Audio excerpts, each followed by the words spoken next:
अक्षय कुमार बनना चाहता हूँ, वो स्टाइल बनाएगा अक्षय कुमार। आजकल छोटे छोटे बाल रख रहा है, शाहरुख खान ऐसा स्टाइल रख रहा है। अगर उस बच्चे को, उस बंदे को ये कहा जाए कि यार तू स्टाइल बनाने से चेंज करने शाहरुख खान थोड़ी बन जाएगा, तो वो कहेगा नहीं, मेरी लुक उसकी तरह की लगेगी।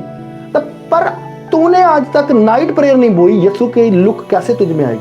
हालेलुया। आज तक तूने 40 फास्टिंग नहीं की है, यीशु की लुक तू लेना चाहता है। तू चाहता है मैं पॉल बन जाऊं, तू चाहता है पतरस बन जाऊं, तू चाहता है मैं एलिया बन जाऊं। हालेलुया।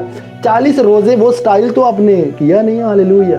शाहरुख खान बनने के लिए तो बालों का स्टाइल चेंज हो जाता है। मैं कतरीना कैफ बनना चाहती हूँ, मैं ये बनना चाहती हूँ, मैं वो बनना चाहती हूँ, तब तो वही स्टाइल, वही कपड़े आपके आने शुरू हो जाते हैं। हालेलुया।